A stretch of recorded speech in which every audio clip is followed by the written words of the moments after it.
વિદ્યાર્થી મિત્રો, મારી યુટ્યુબ ચેનલમાં તમારું હાર્દિક સ્વાગત છે. આજે આપણે ટીવાય બીકોમ સેમ 5 ની અંદર મેનેજમેન્ટ એકાઉન્ટિંગ યુનિટ 2 ચેપ્ટર 3 ની અંદર પ્રકરણ 3 ભંડોળ પ્રવાહ પત્રક એના વિશે થોડુંક થિયરિકલ જોઈ ગયા છીએ અને આજથી દાખલાની શરૂઆત કરી છે. પણ દાખલો ગણતી વખતે કઈ કઈ બાબતો ધ્યાનમાં રાખવી એ બરાબર સમજી લઈએ, જેથી તમને દાખલો ગણવામાં મુશ્કેલી પડે નહીં. સૌથી મિત્રો એ યાદ રાખવાનું કે કાર્યશીલ મૂડી બરાબર ચાલુ મિલકતો ચાલુ દેવા થાય, એ બરાબર યાદ રાખવાનું. તો એમાં દાખલો ગણતી વખતે એમાં લખ્યું છે કે સૌ પ્રથમ કાર્યશીલ મૂડીમાં ફેરફાર શોધવાનું પત્રક બનાવવાનું. સૌથી પહેલાં કાર્યશીલ મૂડીમાં ફેરફાર શોધવાનું પત્રક બનાવવાનું. હવે કાર્યશીલ મૂડી એટલે શું? તો લખ્યું છે જો ચાલુ મિલકતો ઓછા ચાલુ દેવાય એટલે કાર્યશીલ મૂડી આવે. તો દાખલામાં જેટલી ચાલુ મિલકતો આપેલી છે બંને વર્ષની કેટલી વધઘટ થઈ છે એ લખવાની, એટલે ટોટલ વધઘટ આપણને ખબર પડી જાય કે કાર્યશીલ મૂડીમાં ખરેખર વધારો થયો કે ઘટાડો થયો એ આપણે નોંધી લેવાનું છે. બરાબર છે. પછી મિત્રો કાર્યશીલ મૂડી પત્રક કેવી રીતે બનાવવાનું? તો સ્ટોકમાં અહીંયા વધારો થયો હોય આપણે ખબર પડી જાય કે આ બેનું સરખામણી કરી તો આમાં 25માં ઘટ્યા છે તો ઘટાડામાં લખવાનું, દેવાદારોમાં 25માં વધ્યા છે તો વધારામાં લખવાનું, બેંક સિલક ઘટી છે તો ઘટાડામાં લખવાનું. પણ દેવાદારોમાં જરાક ધ્યાન રાખવાની છે. લેણદારોમાં શું થાય કે લેણદારો વધે તો કાર્યશીલ મૂડીમાં ઘટાડો થાય, લેણદાર ઓછા થાય તો કાર્યશીલ મૂડીમાં વધારો. તમને એમ કેમ? લેણદારો એટલે આપણે પૈસા જેની પાસે માંગીએ છીએ તે એ આપણા લેણદાર કહેવાય. બરાબર છે. તો લેણદારો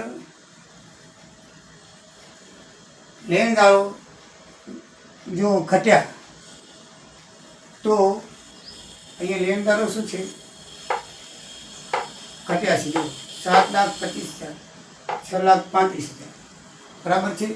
લેણદારો ઘટ્યા છે તો મિત્રો 90,000 રૂપિયા ડિફરન્સ આવે છે. હકીકતમાં તો ઘટ્યા છે. જો આટલા હતા ને આટલા થયા તો લેણદાર ઘટ્યા, પણ મૂડીનું શું થાય? લેણદાર ઘટે તો મૂડીમાં વધારો થાય. આપણે કોઈની પાસે માંગતા હોઈએ તો પૈસા એ આપણને આપે. પૈસા શું કરે? એ આપણને આપે એટલે કાર્યશીલ મૂડીમાં શું થાય? વધારો થાય. બસ એક આ બાબતમાં ધ્યાનમાં રાખવાનું છે. બાકી તો ઘટે તો ઘટે ને વધે તો વધે. એક લેણદારમાં ધ્યાનમાં રાખવાનું કે જો ઘટાડો થાય લેણદારમાં તો કાર્યશીલ મૂડીમાં વધારો લખવાનો, અને વધારો થાય તો કાર્યશીલ મૂડીમાં ઘટાડો લખવાનો. બરાબર, એ ધ્યાન થઈ ગયું. પછી મિત્રો કાર્યશીલ મૂડીની જે બાકી આવે એ બાકી તમારે ક્યાં લખવાની પછી હું તમને લખાવું છું. તો કઈ રીતે કાર્યશીલ મૂડી બનાવવું ખબર પડી ગઈ ને. ત્યારબાદ જે રોકાણો કે મિલકતો અનામતો જોગવાઈમાં ફેરફાર થયો તેનું ખાતું બનાવી ચોખ્ખી રકમ શોધવી. હવે એમની અંદર દાખલા તરીકે મિલકતોની અંદર જોઈ લેવાનું કે કોઈ યંત્રો ખરીદ્યા હોય તો એના ઉપર ઘસારો હોય ને વેચી નાખ્યો હોય. બરાબર છે. અને એની બાકી કેટલી છે ચોખ્ખી શોધવી પડે. ખરીદીને પાછા વેચી નાખ્યા હોય, ખરીદ્યા હોય પછી ઘસારો કાપ્યો હોય, નફો થયો હોય, નુકસાન થયું હોય તો એક એનું અલગ ખાતું. આમાં કેમ આપણે લટકણીઓ બનાવતા છેલ્લે પછી આપણે લખતા કંપનીના વાર્ષિક હિસાબોમાં, એમાં આમાંય પણ એવું છે કે થોડાક જે મિલકતોમાં વધારો ઘટાડો થયો હોય એનું આમ ડાયરેક્ટ એક મુદ્દામાં હોય તો એ આપણે કરી નાખીએ. દાખલા લખ્યું છે કે ડિબેન્ચરમાં વધારો ઘટાડો તો આપણે એક મુદ્દો કરી નાખીએ. અહીંયા આપણે ખાતું બનાવવું પડ્યું. કાર્યશીલ મૂડીમાં કેમ ખાતું બનાવવું પડ્યું?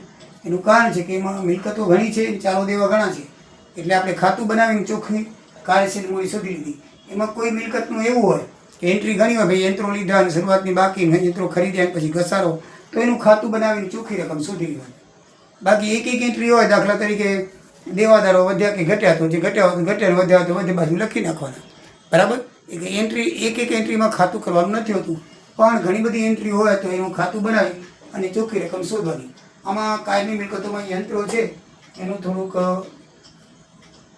વેચાણ છે અને બાકી હવે લઈ ગયા તો આપણે એનું એક કાયમી મિલકતમાં યંત્રનું ખાતું બનાવશું. બાકી કોઈ ખાતામાં ફેરફાર છે પણ 1 લીટીનો છે એટલે 1 લીટીનું ડાયરેક્ટ સીધા આપણે લખી શકીએ. બરાબર છે. એટલે કે એ લખ્યું કે ત્યારબાદ જે રોકાણ કે મિલકતમાં કઈ કઈ અનામત જોગવાઈ હોય એમાં ફેરફાર થયા હોય તો ખાતું બનાવીને ચોખ્ખી રકમ શોધવાની. તમને એમ થાય કે સાહેબ ખાતા કેના કેના બનાવવા, ઘણી બધી એન્ટ્રી હોય તો તમે ડાયરેક્ટ લખી શકો તમને આવડતું હોય તો. ડિબેન્ચર દાખલા તરીકે ચૂકવ્યા હોય અહીંયા 25,000 અહીંયા 23,000 તો 2,000નો ઘટાડો તો ડાયરેક્ટ આપણે ઘટાડો લખી શકીએ, બરાબર. એવી રીતે હોય તો ખાતું બનાવવાની કંઈ જરૂર નથી.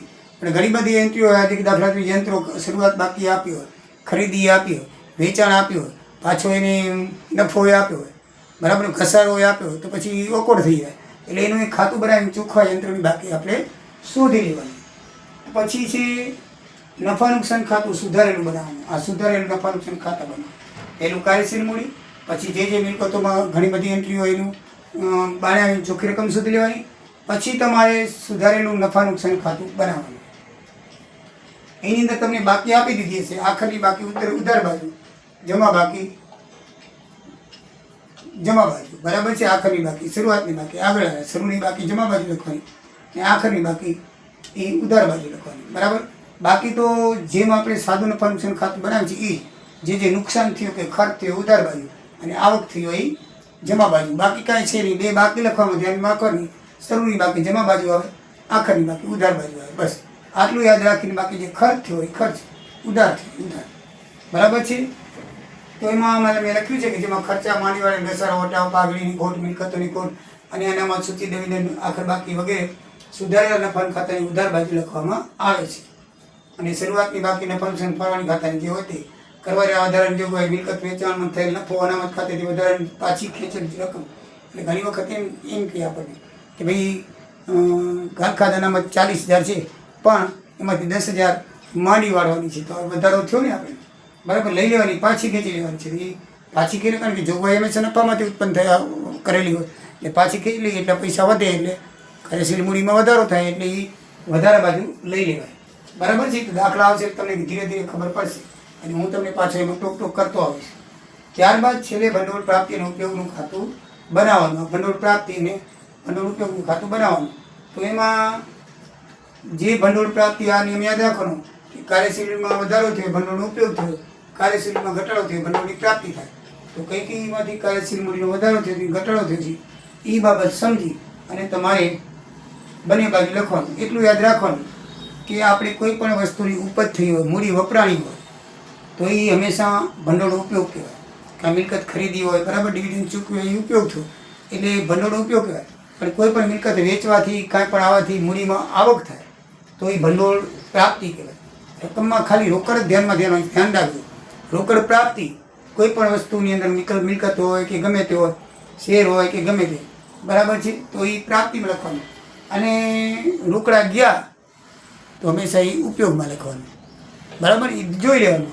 એ હું દાખલો બનાવું છું એટલે તમને ખ્યાલ આવશે. મિત્રો આ તમને સમજાઈ ગયો છે. એટલે કાર્યશીલ મૂડી આપણે બનાવી હોય તો એની અંદર ચાલુ મિલકતોમાંથી ચાલુ દેવા બાદ કરવાનું. ચાલુ મિલકતો દાખલામાં આપેલી છે, એકલાસ રીતે તમારે કાંઈ શોધવાની જરૂર નથી. બંને સાલના સ્ટોક આપેલા છે, વધઘટ હોય એ લખી નાખવાનો. આમાં ઘટાડો થયો છે તો ઘટાડાના ખાનામાં, દેવાદારોમાં વધારો થયો છે તો વધારાના ખાનામાં, અને બેંક સિલકમાં ઘટાડો થયો છે તો ઘટાડાના ખાનામાં એ લખી અને ટોટલ મારી લેવાનું. ચાલુ મિલકતો કુલ આટલી થઈ, એમાં ટોટલ વધારો 11,000, ઘટાડો આટલો, બરાબર છે. એટલે ચાલુ મિલકતમાં વધઘટ આપણને કાર્યશીલમાં ખબર પડી, બરાબર છે.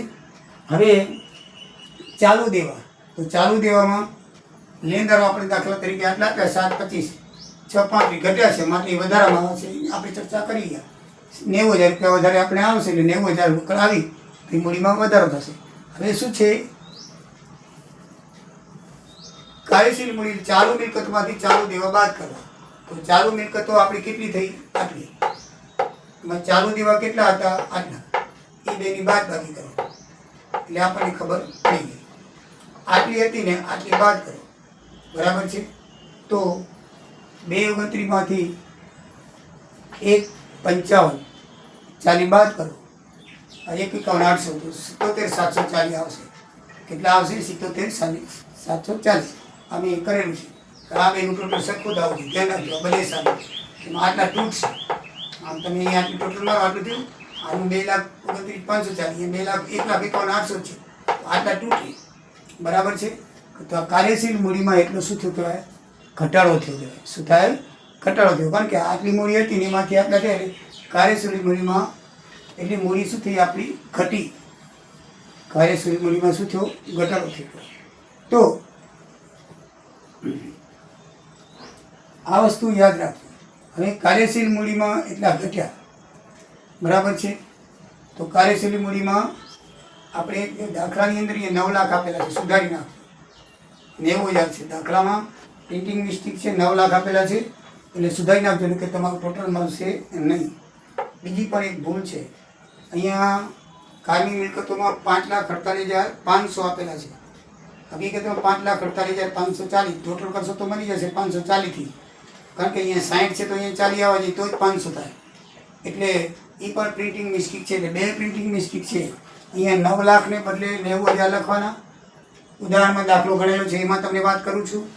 અને અહીંયા આ ખાતાની અંદર 5,48,500 લખે છે એને બદલે 540 આવશે, બરાબર. એટલે બંને સુધારી નાખજો, નહીં તો તમારો દાખલો તમને એમ થશે કે સાહેબ આમાં તમે કર્યું ને આમાં કેમ આમ છે, ખબર પડશે નહીં. તો કાર્યશીલ મૂડીમાં ઘટાડો થયો, બરાબર છે. તો એ ઘટાડો તમે એમને રાખી દો, બરાબર છે ને. કાર્યશીલ મૂડીમાં ઘટાડો થયો, એ ઘટાડો એમને અત્યારે રાખી દો. હવે આપણે મિલકતની અંદર એક શરૂઆતની બાકી આપી છે. ટોટલ મિલકત તમે જોઈ લો 2,23,960 આપણને આપી છે. અને આખરની બાકી પણ આપી છે. શરૂઆતની બાકી એ મિલકતમાં ઉધાર બાજુ લખવાની અને આખરની બાકી અહીંયા લખવાની, બંને લખી નાખો. પછી યંત્રનો વેચાણનો નફો થયો છે એ આપણે અહીંયા લખવાનું 10,000. ધ્યાન રાખજો, મિલકતમાં ઊંધું લખવાનું છે. ઘસારો હોય તો, કારણ કે નફામાં ઉમેરવું પડે. એ સાચી મિલકતની ક્યારેક ખબર પડે. દાખલા તરીકે તમે 5,000ની મિલકત લીધી, બરાબર છે. અત્યારે એની કિંમત 3,000ની છે. તો 5,000ની તમને ખબર કઈ રીતે પડી? તો એમાંથી 2,000નો ઘસારો આપણે કાપી નાખ્યો. તો એ ઘસારો ઉમેરીએ તો આપણને સાચી કિંમતની ખબર પડે, બરાબર છે ને. તો એમાં ઉમેરવાનું, આમાં ઊંધું કરવાનું છે. ખર્ચ થાય ઉમેરવાનું અને બાકી આવક થાય ઉધાર બાજુ, આવક થાય જમા બાજુ, બરાબર છે. ખર્ચ જમા બાજુ, આવક ઉધાર બાજુ. આ કાયમી મિલકતમાં એમ કરવાનું છે. ફંક્શન ખાતામાં એમ નહીં, કાયમી મિલકતનું ખાતું હોય. કારણ કે એની આપણે બાકી શોધવું હોય ને તો એમ જ કરાય ને. મેં તમને એમને ઉદાહરણ દીધું કે 5 લાખનું યંત્ર હોય, એમાંથી વર્ષે તમે 1,000 કાપી નાખો. માનો કે 3 વર્ષ સુધી કાપ્યું તો કિંમત થઈ ગઈ 2,000ની. પછી કોઈ તમને આવીને પૂછે કે ભાઈ આ યંત્ર કેટલા લીધું હતું તમે, તો સીધા કહેશો 5,000. ત્યાં તો 2,000 છે, 5,000 ક્યાંથી થયા? તો એ ઘસારો ઉમેર્યો તેમાં, એટલે આ ઉમેરવામાં આવે ઘસારો, બરાબર છે ને. એટલે એ ઘસારો છે ને એ ઉમેરવામાં આવશે અને નફો છે ને એનો આ બાજુ આવશે, ઉધાર બાજુ, બરાબર છે. ઊંધું આવશે. શરૂઆતની બાકી અહીંયા આવશે અને આખરની બાકી અહીંયા આવશે, બરાબર. આના કરતાં ઊંધું, અહીંયા જો શરૂઆતની બાકી જમા બાજુ આવે, અહીંયા શરૂઆતની બાકી ઉધાર બાજુ આવે, અહીંયા આખર બાકી જમા બાજુ આવે, અહીંયા આખર બાકી ઉધાર બાજુ. આ નફા નુકસાન કાઢતા તદ્દન ઉલટું છે, એ પણ યાદ રાખજો. માલ મિલકત કાયમી મિલકતમાં છે ને ઊંધું લખવાનું, કારણ કે આપણે એની મૂળ કિંમત શોધવાની હોય છે. એટલે જે ખર્ચા થયા હોય એ ઉમેરીએ, ઘસારો થયો હોય એ ઉમેરીએ તો જ આપણને થાય. એટલા માટે એમાં ઊંધું કરવું પડે છે. શરૂઆતની બાકી પહેલાં લઈ આવવાની હોય છે, એમાં આપણને વેચાણનો નફો ઉમેરવાનો છે. લખેલું છે કે એક યંત્ર વેચ્યું 2,10,000 હતું, તે 2,20,000 આવ્યા તો 10,000 નફો થયો અહીંયા લખવાનું. અને વેચાણ છે અહીંયા લખવાનું. ઘસારો પણ આપી દીધો છે 75 અહીંયા લખવાનું. અને બાકી આગળ લઈ ગયા એ તો આપણે અહીંયા લખેલું જ છે. આ બધી આઈટમ છે ને એમાં આપેલી છે તાકાસરિયામાં, એટલે કાંઈ શોધવાની આપણે જરૂર નથી. નફો પણ આપેલો છે, નક્કી આપણે ખબર પડી જાય કે 2,10,000નું યંત્ર છે એ આપણે વેચ્યું છે, બરાબર. તો એમાં નફો 10,000 થયો એમ લખેલું છે. તો એ 10,000 નફો આપણે અહીંયા લખી નાખશું, બરાબર. હવે આપણે આનું ટોટલ મારશું જમા બાજુ, અહીંયા આપણે ઉધાર બાજુનું મારીએ, અહીંયા જમા બાજુનું મારશું. જમા બાજુનું ટોટલ મારો તો આટલા રૂપિયા ખૂટશે 5,48,540.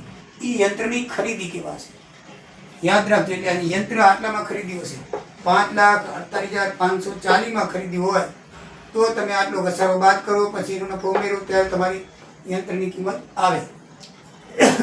એટલે યંત્ર મિલકત ઉપરથી આપણને યંત્રની મૂળ કિંમત મળે. કેવી રીતે મળે મિત્રો? શરૂઆતની બાકી ઉધાર બાજુ લખવાની, બાકી આગળ લઈ ગયા આખરની બાકી જમા બાજુ લખવાની. પછી ઘસારો છે કે વેચાણ છે એ બધું ઉધાર બાજુ જમા બાજુ આવે, અને નફો છે એ ક્યાં લખવાનો? ઉધાર બાજુ. ઉલટું કરવાનું. અને પછી તમારે એ જે ઉધાર બાકી આવશે, યંત્રની ખરીદી આવશે 5,48,540. અહીંયા મિત્રો 500 લખેલા છે દાખલામાં, એ ખોટું લખેલું છે, છપાયેલું બરાબર નથી. 540 કરી નાખજો. હવે સરવાળો મારો તો બંને બાજુ મળી જશે. સમજણ પડી મિત્રો? કાયમી મિલકતનું ખાતું. એવી રીતે સુધારેલ નવા નફા નુકસાન ખાતામાં જે નુકસાન થયું છે તો એ ઘસારો 75,000 નુકસાન કહેવાય. ડિબેન્ચર વટાવ દાખલામાં આપેલું છે, નુકસાન કહેવાય. બરાબર છે? આગળની ને પાછળની બાકી દાખલામાં આપેલી છે. મેં તમને કહી દીધું છે કે શરૂઆતની બાકી જમા બાજુ, આખરની બાકી ઉધાર બાજુ લખવાની. યંત્ર પર વેચાણ છે એ આવક થઈને નફો આ બાજુ લખવાનો. બરાબર છે? હવે તમે ટોટલ મારશો તો બંને ટોટલ મળી રહેશે. બરાબર છે? તો એમાં આપણે 4 લાખને જે ટોટલ તૂટશે એ બાજુ લખતા ભંડોળની પ્રાપ્તિ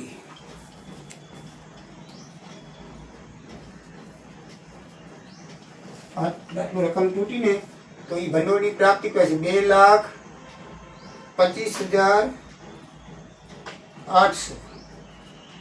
2,25,800 એ રકમ એટલી તૂટી તો એ ભંડોળની પ્રાપ્તિ કેવા છે, એટલું ભંડોળ આપણને મળશે. નફા નુકસાન ખાતાની જમા બાકી છે એ ભંડોળની પ્રાપ્તિ.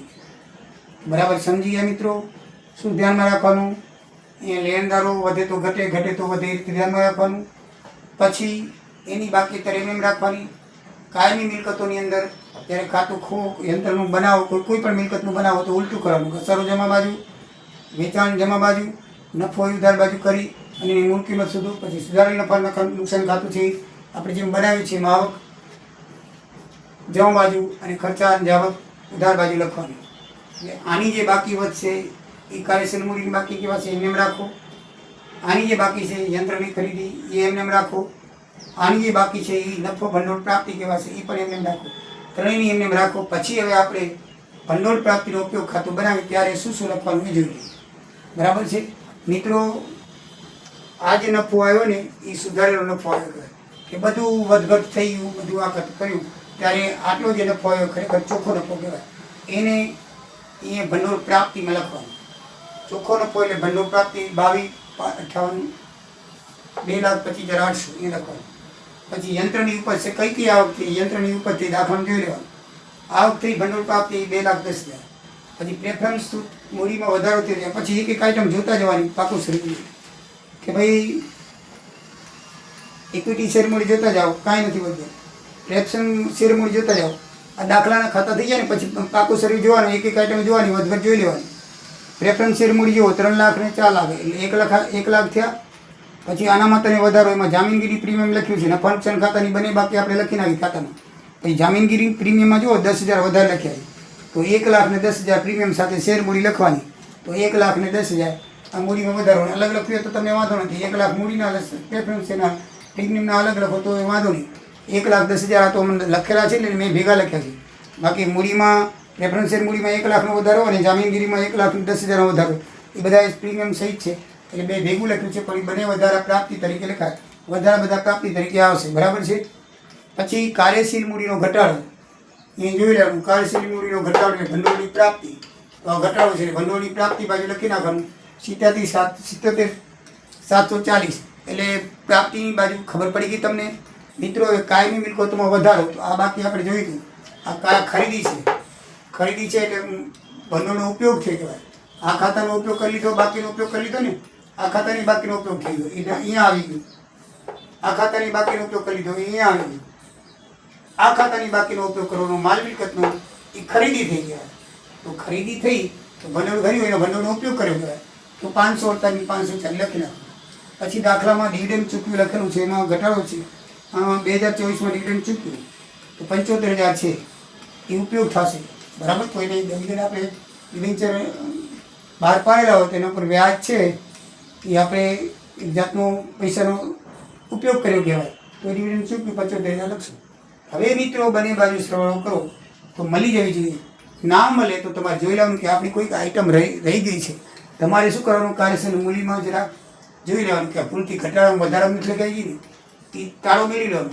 પછી અહીંયા કોઈ આઈટમ એવી વધઘટ આમાં એક બાજુ નથી લગાવી ગઈ ને પછી આમાં કાંઈ ટોટલમાં કાંઈ ભૂલચૂક નથી ને એ જે આંકડાનો સરળ બાદ કરતાં કાંઈ ભૂલ આવતી હોય તો આ 3 ખાતામાં જોઈ લેવાનું 101% તમને મિત્રો તમારી ભૂલ મળી જશે. તો મને લાગે છે કે તમને આમાં ખબર પડી ગઈ હશે. ના ખબર પડી હોય તો મિત્રો કમેન્ટમાં લખજો અને હજી આપણે ઉદાહરણ જોશું. જય સિયારામ, જય દ્વારિકાધીશ. રકમ તમને બતાવી દઉં મિત્રો, કારણ કે રકમ લખતા હું ઘણીવાર ભૂલી જાઉં છું, એટલે પાકા સરિયાની અંદર બધું આપી દીધેલું છે. જરાય જો આખી રકમ પાકા સરિયામાં હવાલા સહિત આપેલી છે. આપણે બધાનો ઉપયોગ કરી નાખ્યો છે. આ એની રકમ છે. જોઈને એમાં શેરમૂડીમાં 1 લાખનો અને જામીનગીરી પ્રીમિયમમાં 10,000 એટલે 10,000 લખી નાખ્યા છે. બાકી શેરમૂડીમાં કોઈ વધઘટ નથી. નફા નુકસાન ખાતાની 2 બાકીઓ લખી નાખી છે. બરાબર, શરૂઆતની આખરની 31/3/24ની શરૂઆતની કહેવાય ને 31/3/25ની આખરની કહેવાય. વેપારી લેણદારો જો ઘટ્યા છે, લખી નાખ્યા છે. ટૂંકા ગાળાની જોગવાઈ નથી લખી. બરાબર છે. પછી લાંબા ગાળાની આવે, ટૂંકા ગાળાની આવશે નહીં, ધ્યાન રાખજો.